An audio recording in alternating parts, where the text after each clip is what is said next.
Hi, and welcome back to the Global Holistic Coaching Podcast channel. This is The Conversation Continues, and today we are tackling anxiety.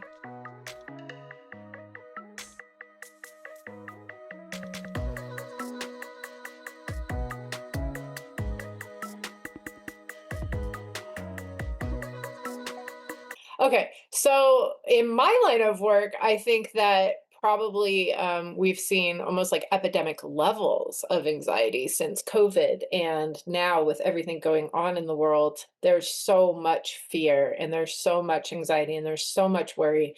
And sometimes it's hard to separate the forest from the trees in terms of what is warranted anxiety and what takes anxiety and puts it into that medical DSM-5 diagnosable criteria. So I think probably one of the biggest questions we get right out the gate is how to know if it's something that is more medical and you need a licensed clinical mental health therapist and a doctor, or if it's something that you can go more holistic, route and treat yourself. So I think to open up a conversation about anxiety right now, a nice place to start would be talking about the difference between what is clinical diagnosable anxiety and what is that kind of, I don't want to say normal, but that kind of like human level anxiety that we're going to get a little bit here and there throughout the day, and how to tell the difference. And then we're going to go ahead and give you some quick and easy ways, well, quick, maybe not so easy ways to treat.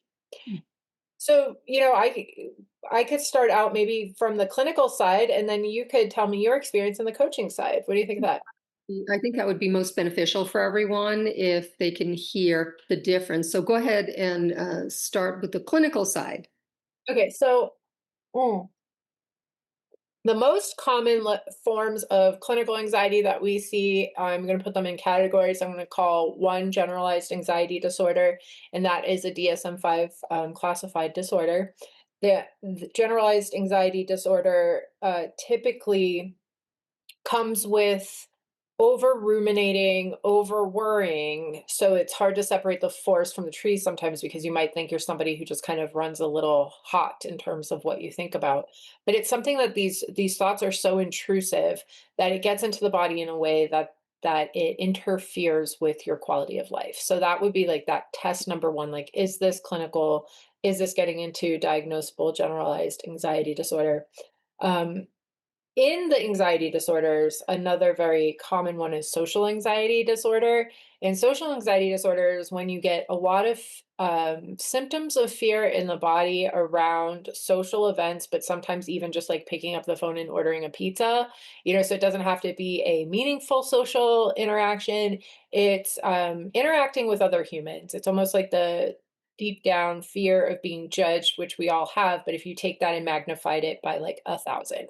So that's going to look like feeling jittery, nervous, heart palpitations, heartbeat is racing, stomach aches, pupils dilated, sweaty palms, just even having to check out at the grocery store, something like that, right?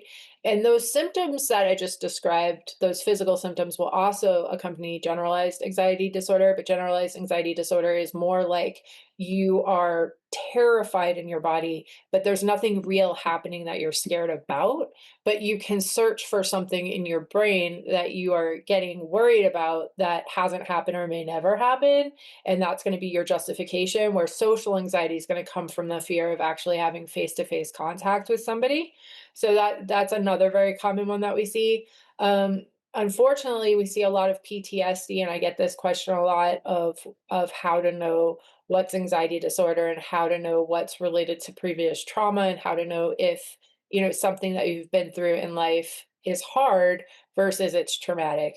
So the best way I can say for PTSD, if you think that might be something that you're struggling with, is that you've been through something that was either life threatening, or at the time you perceived life threatening, or something that was just level 10 really hard, and your body didn't get the message that it was over. So what that looks like is it will, and this is why it's confusing, and often people wonder the difference between generalized anxiety and PTSD.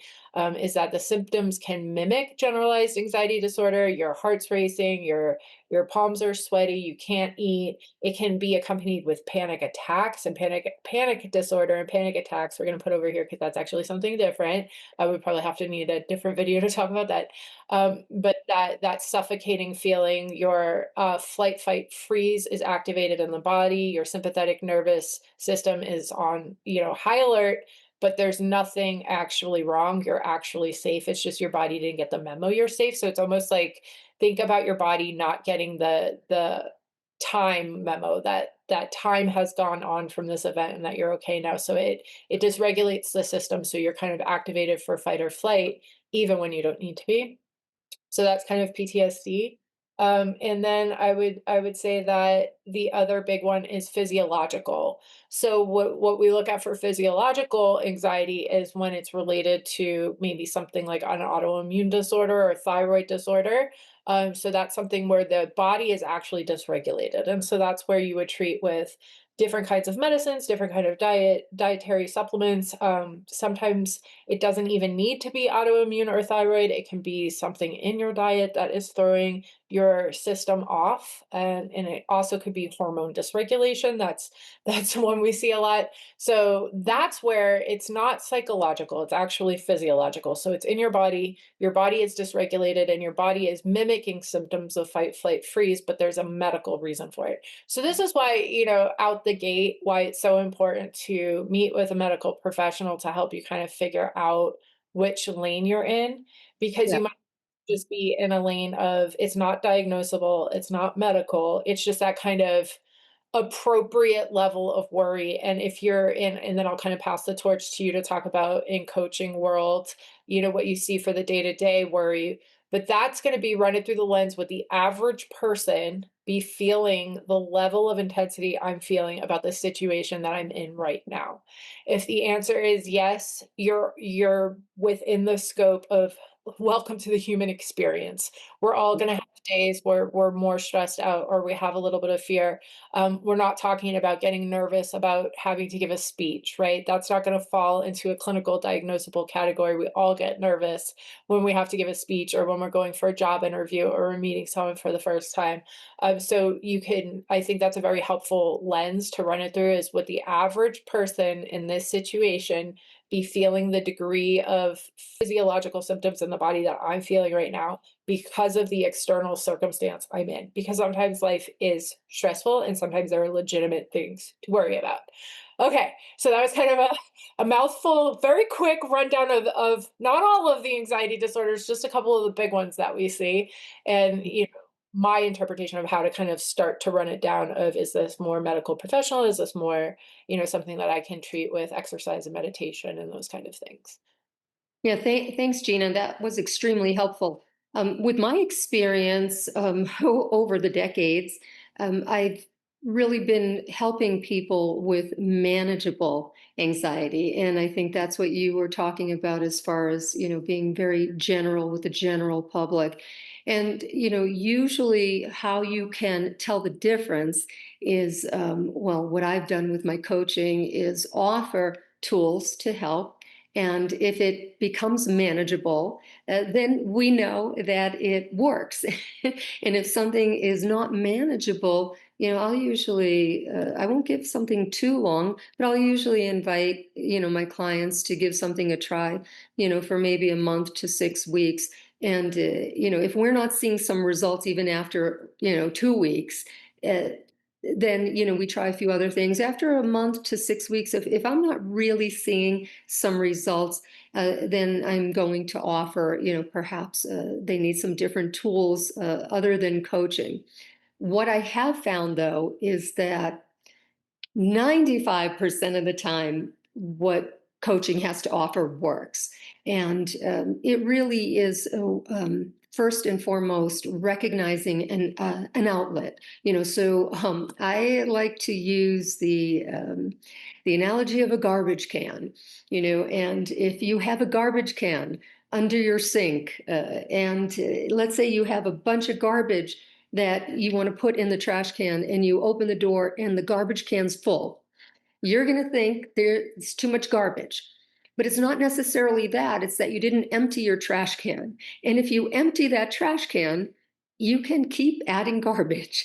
And I use that for like life, okay? Because we all do have normal day-to-day stresses. And, just for my example, we'll call that the garbage of life, right? So we need to actually do things for ourselves that kind of create space where we can empty. Where I start with my clients, I start with the physical. And I love what you said, Jay, about, just maybe seeing, an MD doctor right away just to rule out any physical issues. You can't go wrong. Where I start with the physical is I will suggest that, but I suggest wherever they're at with exercise to leveling up or starting. As I said, if somebody's not doing any exercise, then I'll start them with walking. Just getting them out in fresh air and going for a walk. And if somebody's already walking and working out, I might want them to introduce something different, like maybe a yoga practice or maybe adding an extra workout. It depends on your stress load. Some people who have high stress in their life, be it business, family, personal, financial, whatever, health, whatever it is, um, you might need to adjust how much exercise you're getting. I know for myself, I have a tendency to think that I do more than I do. And it's really interesting when you get some kind of a tracker, either, a step counter or, I have the Aura ring. It's amazing because then you actually have proof of how much you're doing. And oftentimes it's not enough. We might have a mental overload with work, and we might think we're actually getting more physical activity than we're doing. So actually checking in with that as far as anxiety goes, to have an outlet. Of course, I'll also start people with some breath work. I won't call it meditation, because a lot of times even the word meditation can create anxiety for some. So I will start with some simple breath work, just slowing down the inhale, making the exhale a little bit longer, and becoming conscious of the breath. And one of the easy ones that's pretty popular is, the box breathing. Inhale for 4, hold for 4, exhale for 4, hold for 4. And you start again. I'll start clients with like maybe 5 minutes. You'll be surprised how much that can help. Now, I also want to say that it goes both ways. Sometimes I'm working with someone, and after a while, I'm going to recommend they see a therapist. But I've also had plenty of clients over the years that were seeing therapists and actually got more results with the coaching by just taking a more holistic approach. So I think what's important is being kind of like your own detective and finding what works for you. And what necessarily works for one person doesn't always work for someone else. But some general ways to decrease anxiety is to make sure, first and foremost, you have an outlet, and uh, and then we go into some other ideas and tools where we start to what I like to say, tame the wild pony. One of my teachers, mentors, gurus, Yogananda, who brought Eastern philosophy into America in the 1950s, one of the quotes I like to use is he said, the mind is like a wild pony. If you don't keep the reins pulled in, it will take you where you don't want to go. So I love that. But where I like to start is with the physical.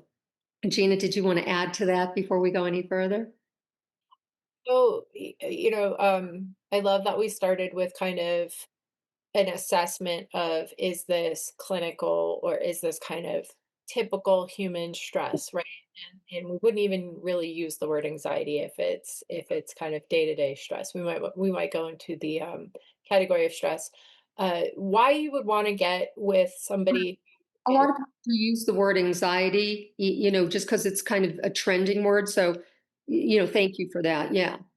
Yes, right, because really why I always, and I would recommend anyone who's listening, if you're not sure, to definitely get in with a clinical mental health licensed professional, because we assess very quickly. So we can tell you which category you're in. It's not your job to kind of diagnose and assess yourself. Also, all, not all therapists practice the same modality, and this is a question I get a lot, is that different therapists practice different modalities and different kind of treatments for different things. So, for example, if you did have something going on with PTSD or trauma, not everybody practices EMDR, which is something that I practice with EMDR.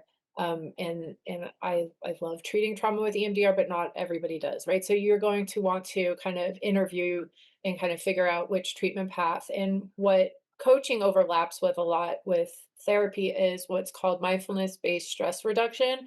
And so that's a therapeutic model that some therapists use, not all, but that can overlap with coaching. And that's where there's going to be a lot of similarities with using tools like breath work and, um, you know, different kinds of exercises like polyvagus nerves. So some therapists might help you activate your parasympathetic nervous system by overriding the system with eye work, biometric feedback, and different techniques like yawning in addition to breath work. So we can use breathing to actually activate the parasympathetic nervous system, which is rest and reset. So when we go into fight, flight, freeze, our sympathetic nervous system is activated, which helps us stay alive.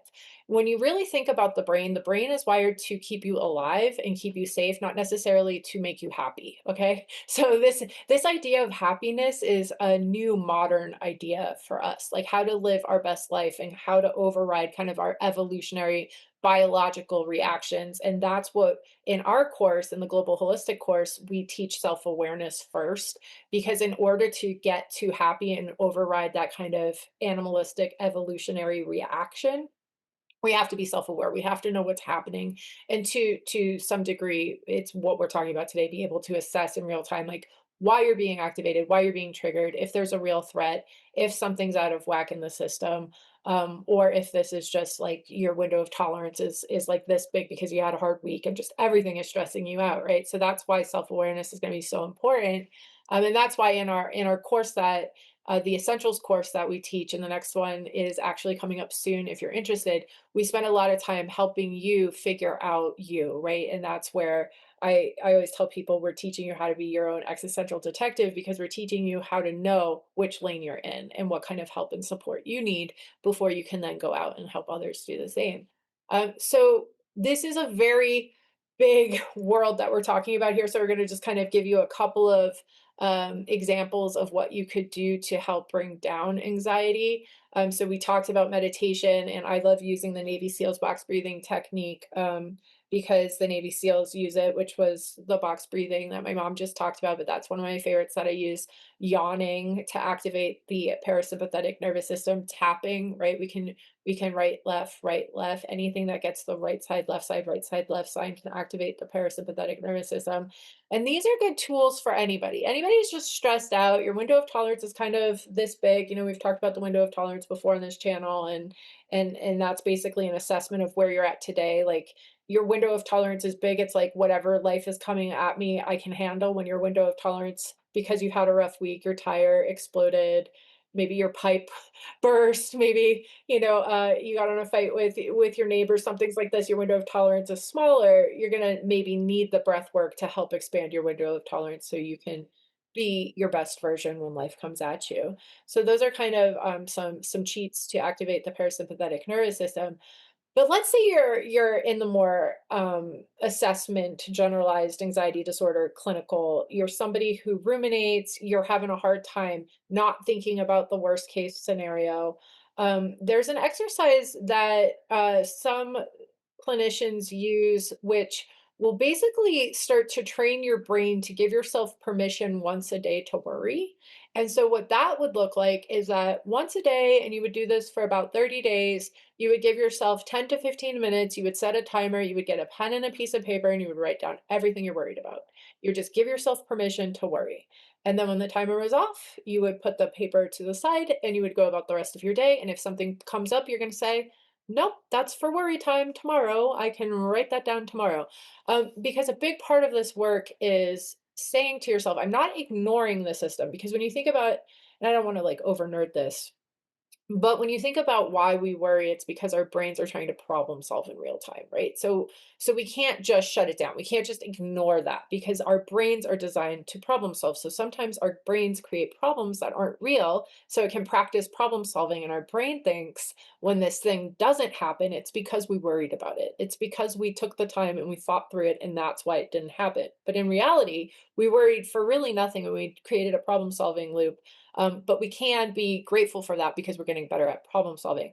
So setting that exercise, that 15 minutes a day to kind of just, allow yourself to worry can be very helpful if you're someone who falls in the category of more generalized anxiety disorder. So that's where we would start to train the brain and say, okay, there are times where it's okay to worry, and there are times where it's not. And then, we'll kind of go back and forth. But in that kind of space, when we're treating PTSD, there's a similar exercise called the container exercise, which you again would want to work with somebody who's a trained professional in this, but it's training the brain to anytime a fear comes up, to put it in a container and visualize a container. It could be a filing cabinet, it could be like Tupperware, it could be anything that you visualize, and put a lid on it and save it for therapy. Like save it for your therapy session, because you're training your brain like it's okay to have this fear. It's just not okay to have it now. So it's, I'm not ignoring you. I'm putting you in a special container, and I'm going to take you back to therapy where I'm going to work with somebody, and I'm going to have that time set aside. It's very similar to the generalized anxiety disorder exercise I just gave you. It's saying to your brain, not like I'm shooing it away or I'm not looking at it, but I'm going to put time aside every day to honor you because you have a seat at the table and it's important. And then over time, we see when we do this work that the worrying gets softer over time. It's not so loud because we are looking at it, right? Because we are taking time to look at it. So there's all of these different, pathways to get to calm, and these are just some of the tools. And it's, I guess it's going to start with what's causing the worry and what level of worry, to kind of help you decide which one of these tools might work for you, and whether or not it might be appropriate to hire a mindfulness coach or a life coach, or if it's a little bit more serious, to work with somebody who is a clinical mental health therapist, maybe, who also practices mindfulness based stress reduction, if that's something that you like to incorporate in your day to day. But before I like kind of pass it back, I want to acknowledge that right now we are living in a very stressful time, and there's so much going on to worry about. And these are real things, and these are not clinical mental health issues. These are real life situations that are happening now, and there are a lot of things that our brains are trying to kind of go through and process in real time, and honoring that. And we have a lot of content on our channel about self-care and about kind of giving yourself that grace to honor the hard times. We're in one collectively now. So I just want to say that if you're running a little hot and you're a little bit more stressed than usual, it may not be what's going on in your micro life. It may be what's going on in the macro world right now. And that is something where we do our best every day, right? And that's where working with a coach or working with somebody who helps you and reminds you to practice your daily meditation and exercise every day, eat healthy, take care of your foundation, because we can't help and we can't problem solve if we're unstable ourselves. So that's what we talk about in our course. We call it the foundation, and that's the fundamentals course that we offer, that we talk about the foundation and kind of bringing it in and kind of being your best version of you. That I call it life samurai or life ninja training of what we do at Global, because we're teaching you how to be calm in the storm. And it's And practical wisdom. It's definitely practical wisdom. I love what you were saying, about sometimes just addressing, what you worry about, and, that's saying what you resist persists. So if you're just trying, so hard to not think negative and, to not go down that rabbit hole, the more you try not to, sometimes the more your mind is out of control. It's like trying to fall asleep. If you have a flight or a meeting in the morning, I have to fall asleep, I have to fall asleep, you're not going to fall asleep. So addressing those possibilities can be extremely helpful. I have another tool I'll throw out there on the coaching side of it. So if you have a negative thought, if you have that worry, or that you're feeling a little bit of anxiety, you address it, and it's you validate it. Yes, that's a possibility. You don't try to push it away. Don't try to not think about it. You just say, yeah, like, that's a possibility. And this is a really cool technique, because it's something that pretty much we all do, and we're all really good at it. It's called the what if technique. And so that worry is like, well, what if I get fired from my job, and what if this happens, and what if that happens, and you spiral out. So you say, yeah, okay, what if that is a possibility? What else is a possibility? So I call this neutralizing. And we're not trying to think positive or put, pink paint over something. We're just saying there's another possibility. This is definitely a possibility, this negative possibility, but here, let me come up with something to neutralize it. So, what if I get fired? What if I don't get fired? What if I can't pay my bills? What if I can pay my bills? What if something does happen? What if I get sick? What if I don't get sick? It's just reminding ourselves that it's not just one way, that there's other possibilities. And sometimes just by neutralizing it, even if you don't end up feeling positive, you're back to neutral, and you're not left in that negative state of mind. So the what if technique, and you can have a lot of fun with this. Once you go through the what ifs of all the negatives, then you say to yourself, okay, now I'm going down a different road. What if I don't get fired? What if I get a raise? What if I get that raise and then I get to go on that vacation that I so need? What if I get to go on that vacation and I meet my soulmate? You let your imagination actually run wild in the positive. And look, it's all imagination. Usually in the negative, it's imagination as well. So what we're doing is we're just neutralizing. You can have some fun with it, and you can actually end up feeling calmer. You can actually end up feeling like, yeah, okay, all right, so I'm grounded here, I'm back to neutral, and now I'll take the next steps that I need to take for whatever outcome. Yeah, that's just a real quick practical tool, practical wisdom. And as Gina was mentioning in our courses, uh, we give such practical life skills of not just for finding your own calm in chaos, but also relationships, finances, and just inner peace, mental health, mental you know balance. Yeah. And so what we do is we really kind of cover every piece of the pie to take that holistic approach to well-being. There's just so much good stuff, and I love that looking at what if worst case scenario, okay, fine, we're gonna let you do that, but what if best case scenario to kind of balance that out, and, that comes down to, and I know we've talked on our channel and then also in our course, we offer a little window into cognitive behavioral therapy and how that works, and it's essentially retraining your brain so that instead of problem solving for problems that aren't happening or may never happen, you start to allow yourself to dream about the positives and dream about what could go right and how that feels in the body. And that's going to be what we talk about in a week or two. We have a podcast planned on talking about how to manifest quickly in 3 to 6 months, how to make some big life changes. And we're just standing in our own way to those big life changes with how we're holding ourselves back. So I love that, and I thought you were gonna give the what if and so there's like a little spin-off of that exercise where, you go to the worst case scenario, like, "Okay, what if he breaks up with me?" And then you just go, "And?" Well, and I'm alone. And then I'm single. And well, then I have to start dating again. And well, then I have to start over with someone else. And then I start dating somebody else. And well, then I'm in a happy relationship with someone else. And okay, because like a lot of times if we allow ourselves to go through, like, what if I lose my job? Okay, and well, then I have Better. to find another job, and I'll have to work on my resume, and I'll have to interview, and I'll have to start somewhere else, and I'll have to work my way back up the ladder, and well, Happiness field a possibility. yeah, and then I'll be back to where I am. So it's like a lot of times when we play it out anyways, we end up okay, and that's kind of the point. of that exercise, right?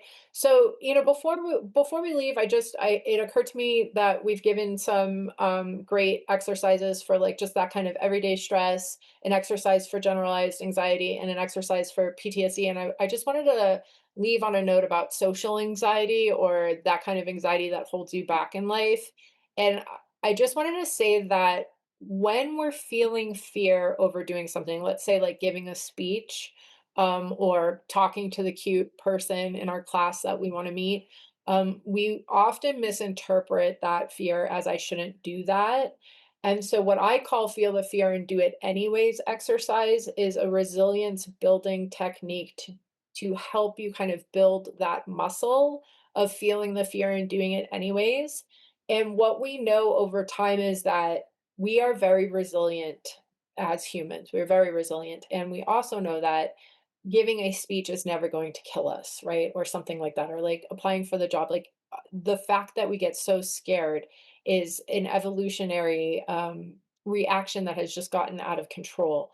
And so feeling the fear and doing it anyways, like I'm terrified of picking up the phone and ordering this pizza, making yourself do it is actually an exercise that has been extremely helpful in therapeutic practices. Is basically facing the fear. It's kind of like if you've seen in a movie the technique where you're afraid of snakes and a therapist works with you and you hold the snake, you like kind of confront the fear. That a lot of times we're building muscles in life, and so we're kind of building that. Um, some of these tools are building the muscle of how to activate that parasympathetic rest and reset calm, right? We're building calm. Meditation is a tool to build calm. This, facing your fears is that exercise in building strength and resilience. And and I get this question a lot, like, does the fear ever completely go away? No, but we get stronger. So we get in a space of being able to practice feeling the fear and doing it anyways. And that is also something that we talk a lot about in the Essentials course, which is coming up in a couple of weeks. So I know we just kind of like sprinkled a little bit here and there, and we gave you a little bit a taste of what we're going to be diving deeper in the Essentials course, which is coming up. But as always, if you have any questions, drop them in the drop box below, or if you're listening to us on Spotify, you can shoot us an email at globalholisticcoaching@gmail.com. If you're interested in learning more about the course, visit us at www.globalholisticcoaching.com. And if you have any suggestions of how you deal with your anxiety or stress that we have not gone over, if you're a coach or a therapist, or if you're somebody who practices in a space of being anxious and trying to get to calm, go ahead and we'd love to hear your feedback. Drop it in the comment section below. And do you have anything else you want to offer? Yes, so much, but we're going to have to wait for another podcast. But please, if you're actually benefiting from these podcasts, make sure to pass on the information if you haven't already subscribed to our station. Our passion project here is to touch as many lives as possible. And so we appreciate your feedback, and also spread the word. And we'll see you next week.